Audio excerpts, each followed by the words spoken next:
Hello, I'm Greg Rutke at Rutke Mods, and welcome to a special episode where we'll be showing off my two new-ish MacBooks. I've had these for about, I think, a year now, and what we've got here is an early 2008 BlackBook.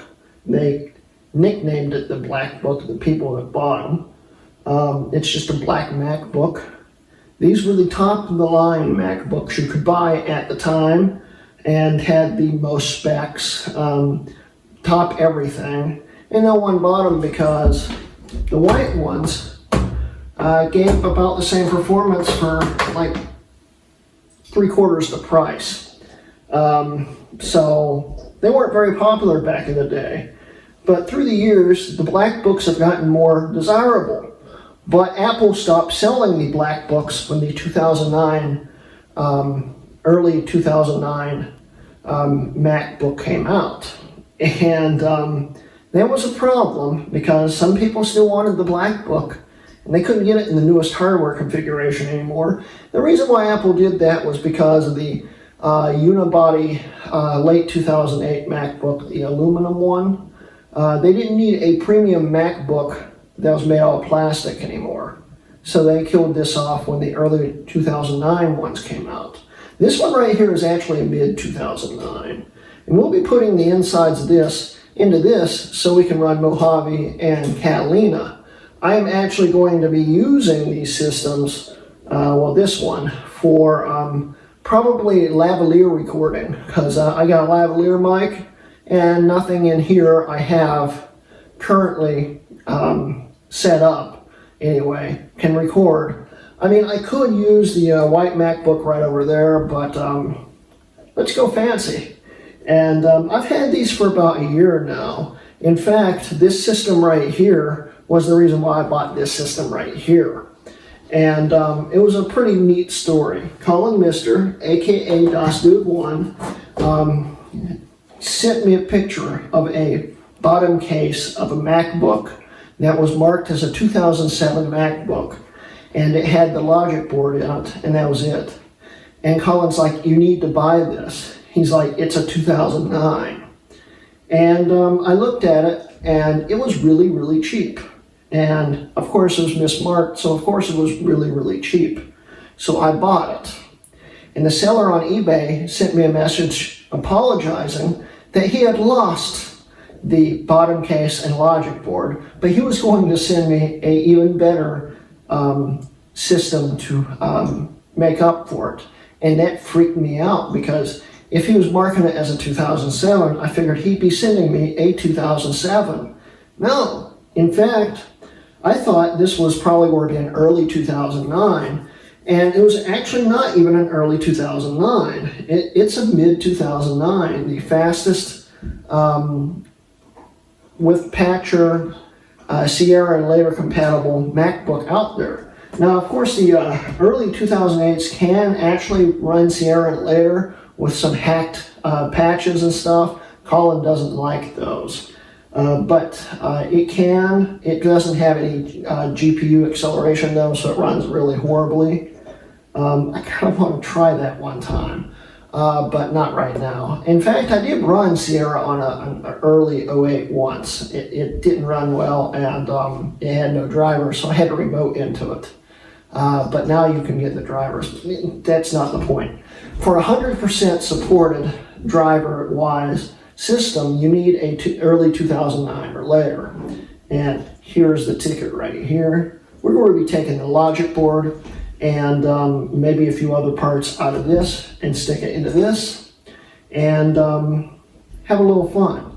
Now this system was almost in near mint condition when I first got it. I was shocked. This thing was beautiful, and it being sitting in storage for the last like roughly a year is starting to crack. It didn't have one single crack on it.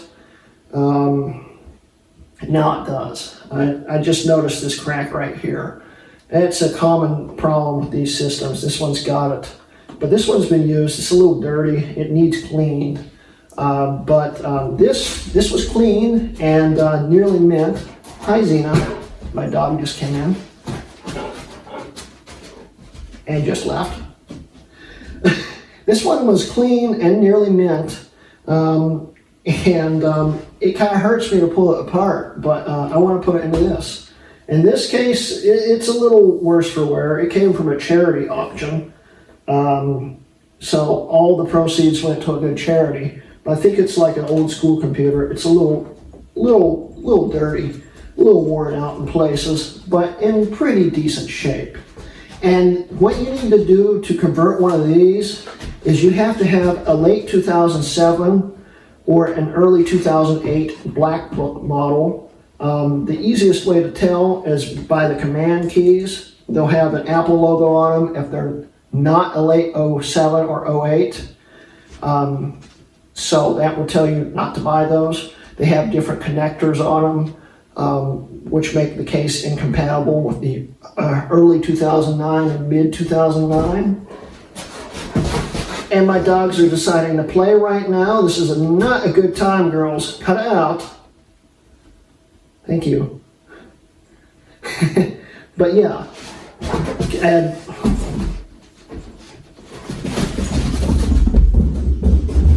okay, they're playing in there.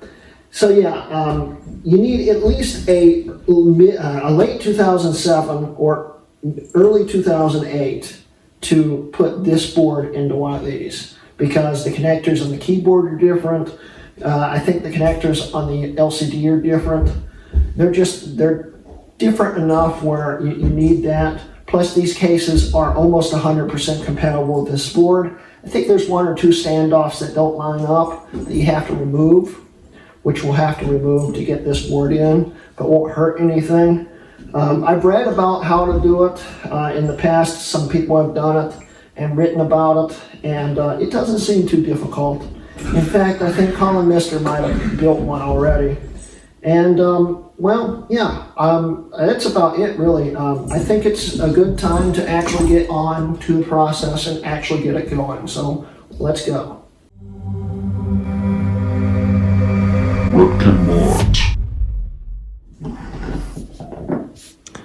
So if you're hearing a grinding noise in the background, it would be my dog chewing on an antler. So I apologize in advance for the background noise. Man, I can't wait for the lavalier mic. But anyway, let's go over the specs of these two systems real quick. This system right here has a hard drive in it, but no battery. This hard drive's from the world's fastest 2008 unibody MacBook, which Colin did, and this is actually the install he did for that system. So I just moved the drive over, it booted right up. I think it's running El Capitan. It sure is indeed, as we can see right there.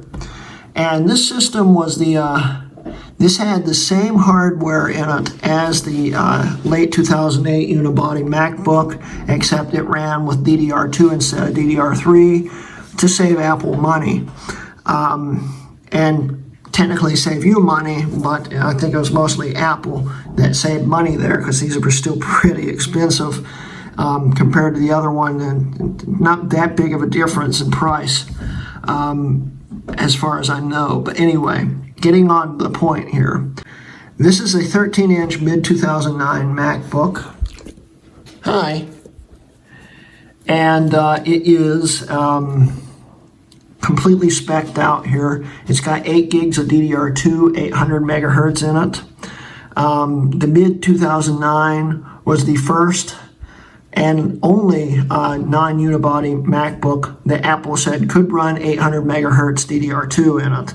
And in fact, the early 2009, even though they said it could only run 667, it's the same logic board. There is no difference. It will run 800, and I've tested it in my very first MacBook, which is an early 09. And these can run a max of 8 gigs of RAM. And that's what we're running here. And 4 gig modules are extremely expensive and hard to find in DDR2. They're really, really expensive, but I managed to find some. The cheapest one on eBay, I think, was like $70 for a kit, which is a lot for DDR2. But hey, 8 gigs of DDR2 with 2 slots, that's pretty impressive. Pretty hard to do that. So yeah, I'm happy with that. So this thing is fully spec'd out. It's currently got a 160 gig hard drive in it. I'll probably drop the 320 gigs from one of the other MacBooks that I've already done into this system, just to have more storage. But yeah, that's this whole system here. And then this system here is a early 2008 with a 2.4 gigahertz Core 2 Duo in it and Intel graphics. They drop support for these after Lion, and it won't focus very well. There it goes. They drop support for these after Lion, but you can run Mountain Lion on this with the same acceleration, and it runs great. I'm running Mountain Lion on my other MacBook, early 08 model, and it runs incredibly well. I'm also running Mountain Lion on my 2.1 MacBook, and it runs great.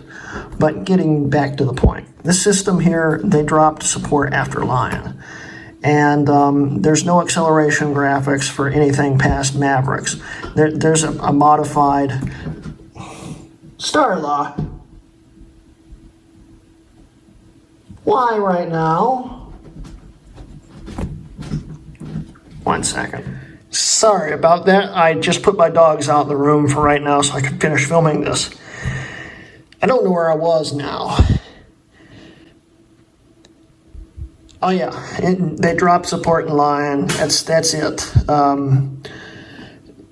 It doesn't support anything past Mavericks, but there are some graphics hacks that can run with semi-acceleration. It doesn't run well. And there are some people out there that are trying to get it to support later operating systems still. This was the only 64-bit EFI Mac with a Pinrin CPU in it that could not run Sierra after the patcher came out. And that's just because of the Intel graphics. So yeah, it kind of sucks, but it can run it, it's just it needs patched. But let's quickly go over the cases, and anyway, we'll go over the cases really quick, and then we'll get ready to move everything over from that to that. So let's get going. All right, so let's quickly go over the cases here. They're identical cases. There's not a whole lot to go over, except that's black, that's white. It has gray letters, it has white letters. It's about it. But these were really sleek looking cases. This does have a few scuffs, and this coating, the black is I can't really describe it. It's some kind of textured coating that will eventually rub off and get shiny. That's only one little problem, that and the fact it will hold on to fingerprints. You gotta wipe it constantly, which is also kind of annoying. I could see why a lot of people like the white ones, except they turn yellow after a while. This one, even though it's in good shape, the keys do kind of look a little yellow. But it didn't have any other real major issues.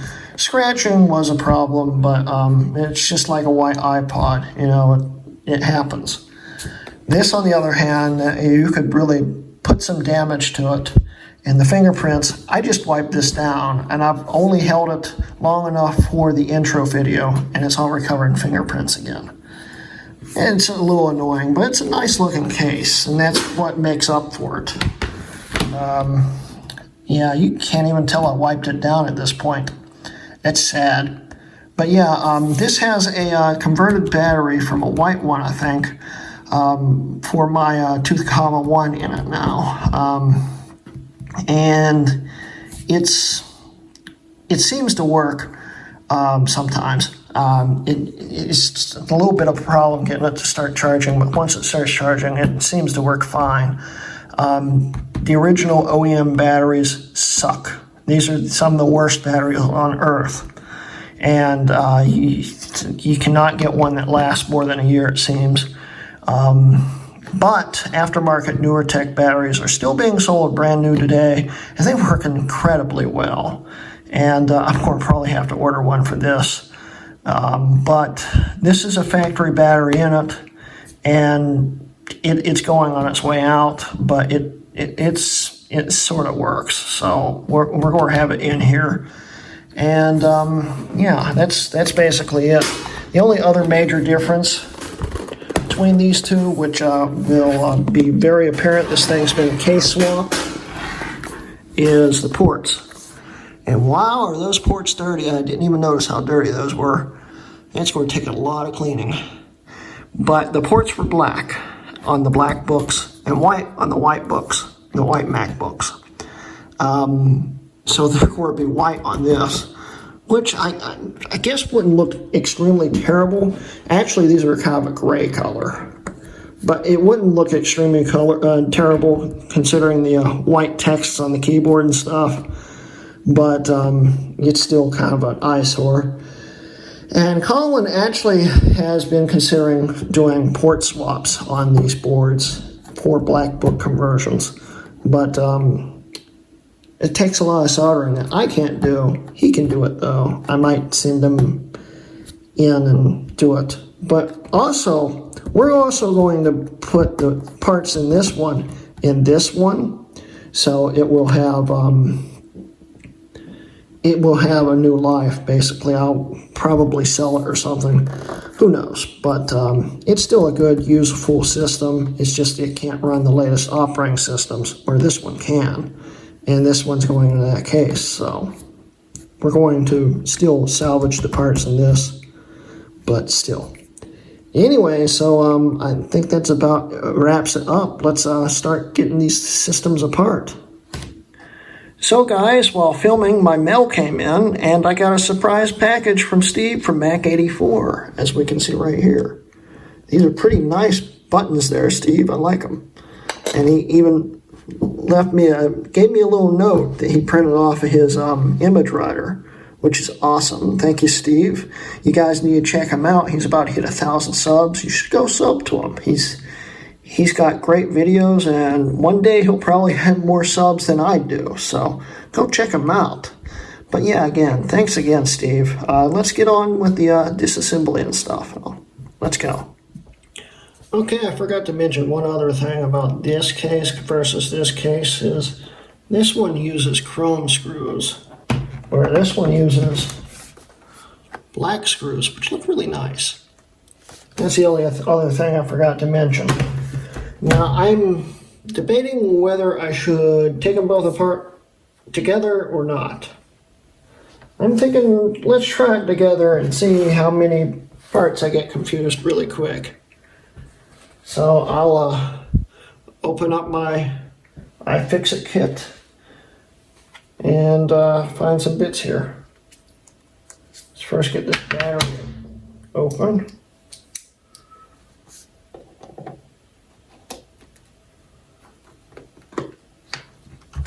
Take the battery out. And now we can go on.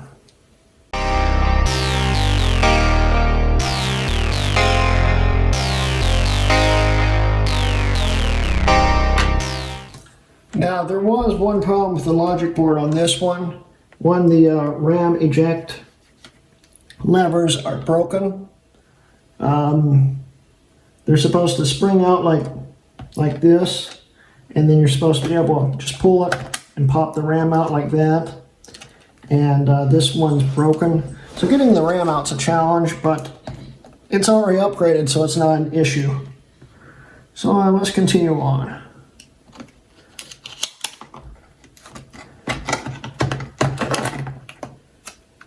That could be a problem. I just realized I don't have a hard drive caddy for this one. So this one's going to still not have a hard drive for a while after the upgrade. Oh well. I didn't think about that. Oh well.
I'll be right back, guys. I'm going to fix this bin-up bracket that kept getting stuck.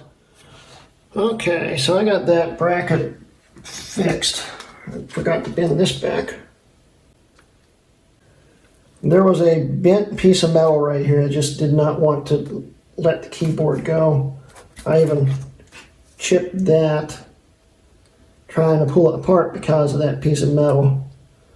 I can probably get it to glue back in, and it will be fine. I'm not even showing you guys. But yeah, it got a little bent and chipped, which is annoying. It's a common thing with these, is they chip and crack. And it wasn't like that until that piece of metal wouldn't let go. Oh well. It's not a huge issue. Alright, so here are the systems. The early 2008 and the mid 2009. And they were made roughly exactly 1 year apart. This one says it was made June 4th, 2008. And this one was made May 26, 2009. So almost exactly 1 year apart. Pretty interesting. So we're going to pull the board out and stuff. So let's get to it.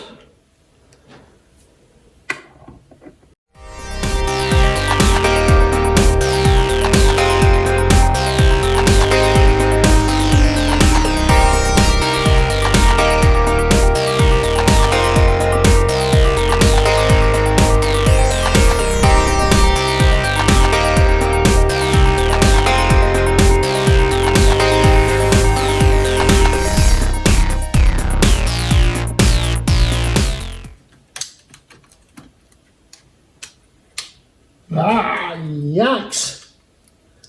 It's nasty. It's really nasty.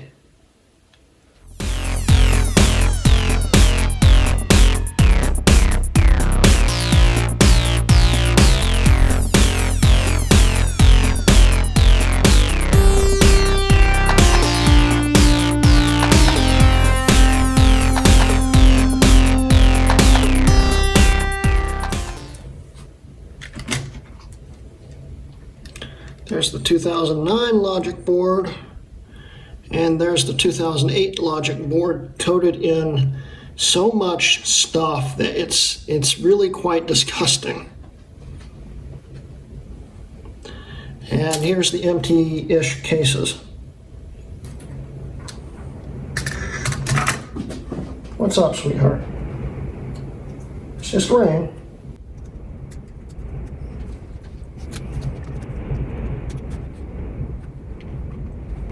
Now the last thing I need to do is swap the optical drives, because the 08 runs with a Pt.1 optical and the 09 runs with a SATA optical. So once I swap those over, we can start putting everything back in. Let's see what standoffs will be the problem here. Okay, so it looks like the standoff that's right here is going to be in the way. And the standoff that's right here is going to be in the way for the 08 to go back in. And if I take this standoff, we can build the 09 back up right now.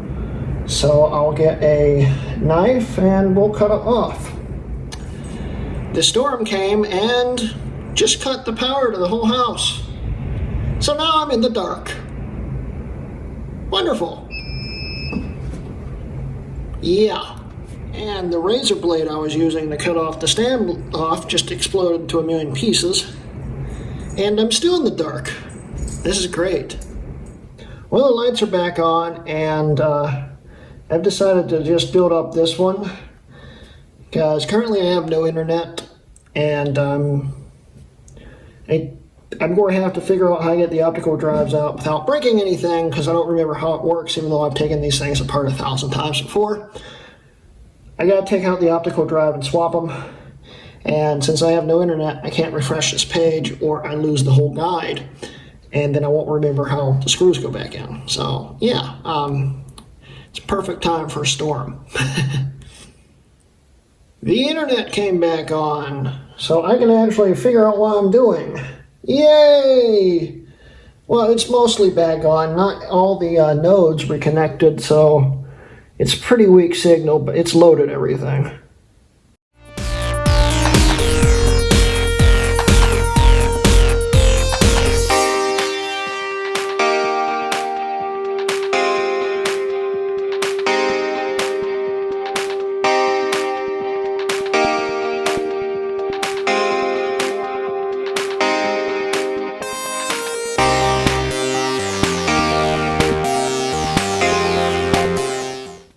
Alright, so I've got to clean out this MacBook and move the NVRAM battery, which wasn't a thing in this, out, and somehow put it in here. There's the same cutout for it right here.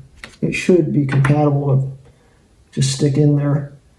And we'll take it from there. I got to clean this out and get it all nice, and we'll be golden. We'll be able to put it back together. That's a lot of screws. Okay, I'm currently in the process of swapping speakers over because the 2008 speakers looked pretty bad. But, oh well. I'm going to put the 2009 speakers into the 2008. I also swapped the MagSafe because one, it wouldn't match the rest of the ports otherwise, and two, the 2008's MagSafe seems to be a little bit damaged, so I'd rather not fry the 2009 board with it. So I am currently putting the speakers in, and then we'll stick the optical drives in and stuff. I've already cleaned the 2008 case. As you can see, it's not full of dust and hair anymore, and I've got to repaste things and do a whole lot of other things. The next time you see them, they should all be back together, hopefully, so, oh yeah. On the 2009 board, I have managed to fix the hinge thing. It was wedged really tight underneath the board, and I managed to pull it out, and it seems to work now. So, awesome. Got the 2009 board back in, need to screw it down. The standoffs that I broke off on this case and the other case to fit the other boards back in, etc., etc. Apparently they kind of look like heatsink standoffs, so I might be a heatsink screw short, which concerns me, but many people have done this before, so I guess it's not that big of a deal, so yeah. Well guys, it looks like I've run into a new problem. I cannot actually put the heatsinks back on because none of the screws will actually screw down. Now, I know one standoff is missing for each heatsink, but so far I've only gotten one screw in. The other three here, on both of them, will not screw in, and I have no clue why. I don't know if that's a big deal or not. They seem to be on there pretty good. Well, this one still seems to need to be pushed down further. I don't know if it's a big deal or not, so I'm not really sure what to do. Okay, guys, so the last recording I did was around 2:30 p.m., and I ended up talking to Colin some, and he suggested that I didn't get the standoffs flat enough, and that I need to actually get them as flat as possible to get the heat sinks back in, so I'm going to do that. The problem is, around 3:30 p.m., while I was taking a break on doing this project, the internet went back out, because I guess another storm hit somewhere around the area, but not exactly where I was. It is now 11:30 p.m. I still have no internet. And when you live out in the middle of nowhere and literally have nothing but internet to actually have entertainment, it gets very boring very quick. So it's been a little rough. But I was thinking, what can I do about the extra one that needs a standoff? And I thought about the spare Airport Extreme Snows I have, and thought about the fact that they may have some kind of standoff in them. And the internal metal shield actually has metal standoffs that have the same threads on them, which means that if I can actually put them on the back of the board, and I'll of course ground these first, put like electrical tape or something on them, but if I can put them behind the board, I think I can actually just attach the heatsink a little bit, drop the board on, and then finish attaching them, because I need one here and I need one there. So I'm going to try that and see if that works. And if it does, it should have the same contact it originally had. So we'll see what happens. Okay, I'm trying this on the 2008 one first, just in case this does fry something, or just in general doesn't work.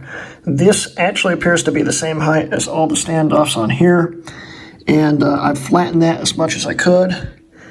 And it also looks like it will not ground out to anything. There's nothing it touches that looks like it will ground. So in theory, I don't really have to insulate it, and this in theory should work. We will see once I get this all back together. Oh, and if you notice the dust in the heatsink, yeah, I'll clean that. Don't worry about that. Well, I got the board back in and tried to do the standoffs, and I've been looking at them.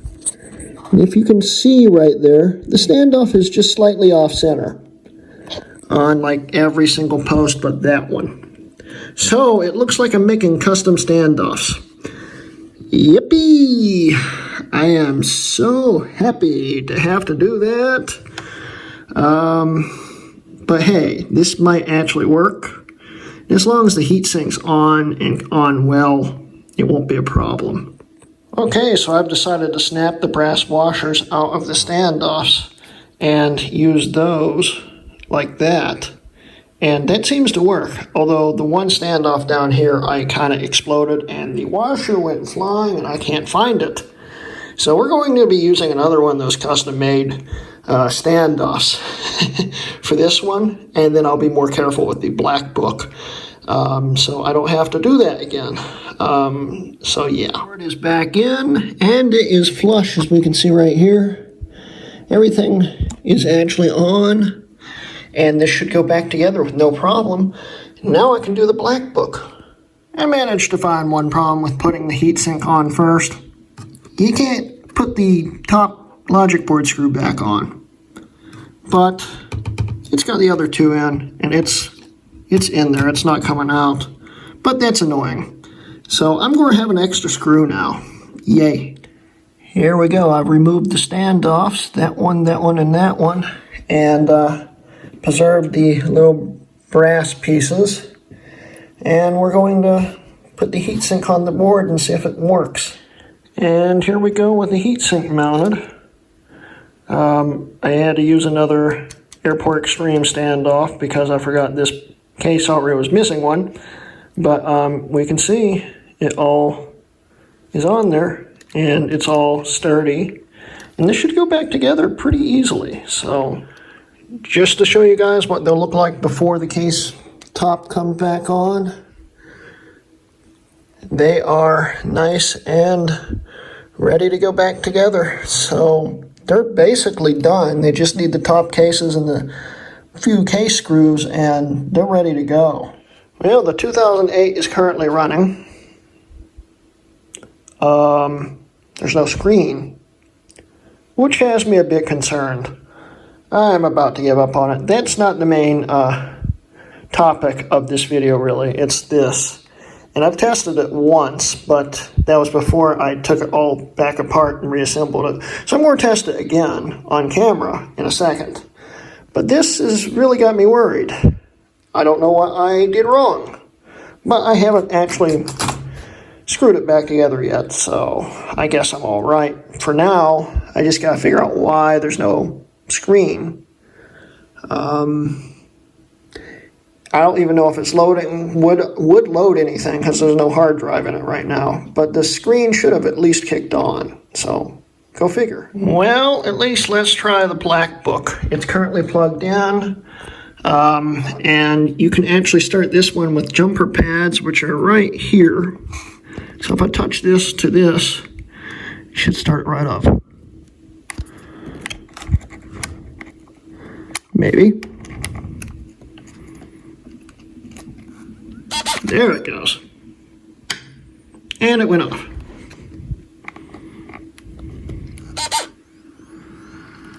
There it goes. And now it should start up. Man, I hope the screen kicks on. Hey, the screen kicked on. This has, this hard drive has Catalina on it right now. Let's see if it's going to, it looks like it's going to boot straight into Catalina.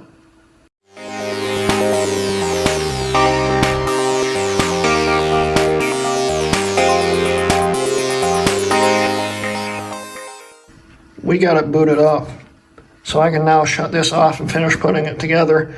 I thought about the white one. I might not have plugged the inverter wire back in right.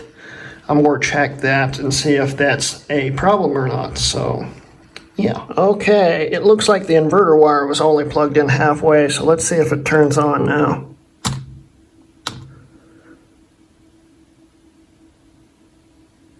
It didn't do anything.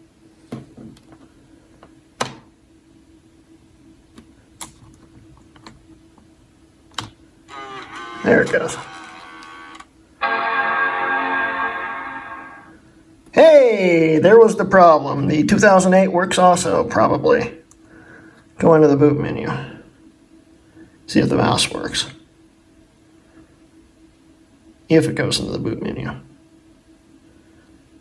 It's not going to the boot menu.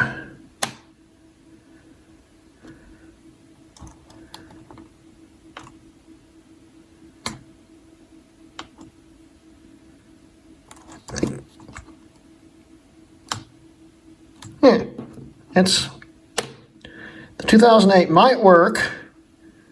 Come on. Come on. You can do it.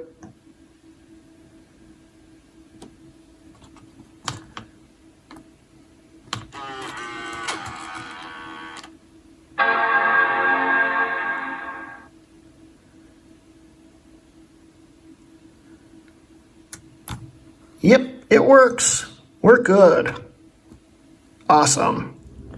Well, it is 1:45 a.m. I still don't have internet, but we are officially done with the two systems.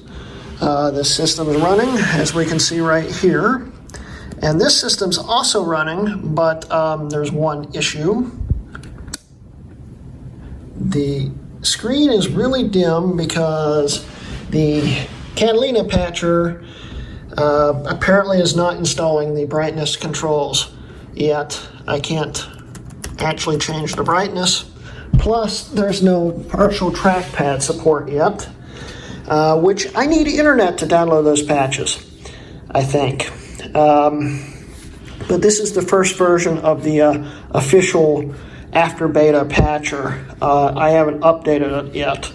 So if that fixes it, yeah, that'd be fine. The thing is, I have no internet to actually find out if that would.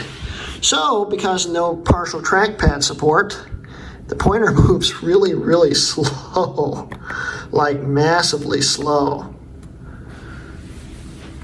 But, as we can see, it's running the first version of Catalina. 0.1 just came out, I think, yesterday. But we are running. It says MacBook. It can't identify it until it connects to the internet. And it can't connect to the internet. So, yeah. But this is a BlackBook MacBook. And we're actually going to be doing a part 2 where I'm going to show you this machine and what it looks like, how it's running. I'll set it up properly, make it run properly, and stuff like that. And I'm excited to show you that to you guys because it's a BlackBook. A Black MacBook running Catalina with graphics acceleration. That is really neat. And I'm still 50-50 on running Catalina or Mojave on this as the main operating system. I don't have any dedicated Catalina machines yet. This might be my dedicated one. I don't know. What do you guys think? You know, I'll set up a vote or something like that. Or just comment it. I don't know how I'll feel about this later. It's taken a long time to film this, and that's why it's going to be a part 2, because I filmed over an hour of material before the first break. And I don't know how much material I've filmed after the first break, and I just know it's going to take a long time to edit. But yeah, that system's finished. I can't wait to show you guys what it looks like and runs like. It needs a little more cleaning. I don't know how to clean under the keyboard. I really don't want to take the caps off because one of the caps when I got this thing was already broken. They seem very fragile. So I don't know what I'm going to do yet to clean underneath the keys. But we'll see. But yeah, it looks good. Even with the white ports, it looks really good because it contrasts with the keys. So it's not bad. And then we've got the early 2008. It is running. And I already have one of these. I have an official white 2.4 gigahertz early 2008. This is an unofficial white 2.4 gigahertz. With all those extra mods in it to make it fit in the 2009 case. But it works fine. It's cooling really nicely. You can't even feel any heat coming out of it. And the case is really good shape. And I figured out what to do with it. This is going to be the topic of my next giveaway. Now, the giveaway is going to be a while from now because I have to set this thing up and make sure it's running properly. But it will have probably an SSD in it. I'm going to put 4 gigs of RAM in it. It will go up to 6, but 4 gigs of RAM should be plenty enough for this system. And I am probably going to also set up Boot Camp for it and set up and install a Windows 10 Pro with key. I'll include the key. So it will be activated when you get it. And it will be running probably Mountain Lion also. So it will have the best operating system. It will run semi-natively plus Windows 10. So that'd be awesome. So yeah, that's going to be the next giveaway. I hope you guys are looking forward to that. But it will be a while away from now. But yeah, I hope you guys really like that idea. But yeah, I can't wait to play with this thing and actually get it to work. I can't wait for my internet to come back, which will be really nice because then I can actually upload this video. I don't know when the internet's coming back. So yeah, but yeah, I'm happy with the results of the machine. It looks pretty decent, except that one mark right there, which drives me crazy, and the chip that happened when the case got caught. But yeah. It still looks good and is running Catalina. You know, how many BlackBooks out there can run Catalina with graphics acceleration? Not many. Yeah, so I'm happy. It all turned out well in the end. The beginning of the video was a little sketchy and it's going to be choppy. I apologize for all the edits that are going to happen, but the dogs kept getting in the way. So it's going to be a little choppy. And I apologize, but you've already seen that by this point if you've already watched through the entire video, so yeah. But anyway, guys, I'm happy. It works. We'll do a part 2 on this machine when I finally finish setting it up properly. And yeah, don't forget, guys, I am now sponsored by sellyourmac.com, so if you have an Apple product you'd like to sell, just go to sellyourmac.com/rodkmods and sell something. It will help me out, and it will help you out because you'll be making money. And also, don't forget, I do now have a Patreon, so if you want to help support me and see my videos a day early, just click at the link at the end of the video or down in the description and go over there and help support me. But yeah, I think that's about it. So yeah, thanks again for joining, guys, and this has been a Rodk Mods video.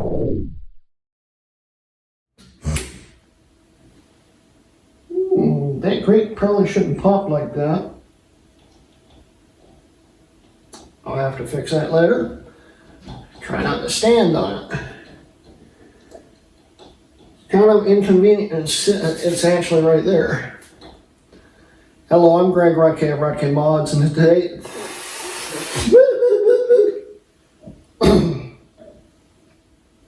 Yes, Zena? What's up?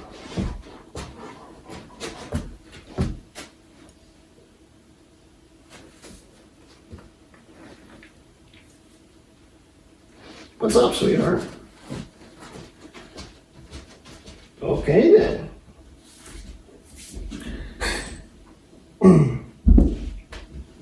It's a good time to actually get on to the process and actually get it going. So let's go. You two just had to do that right now? Jesus. This is a mid 13 inch, mid 2009, this is a 13 inch mid 2009. Zena, do you really have to do that right now? Thank you. And my dog's now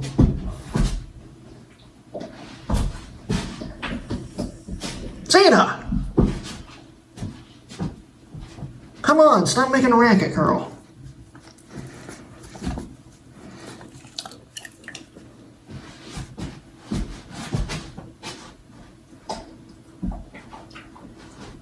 Zena, take it in there.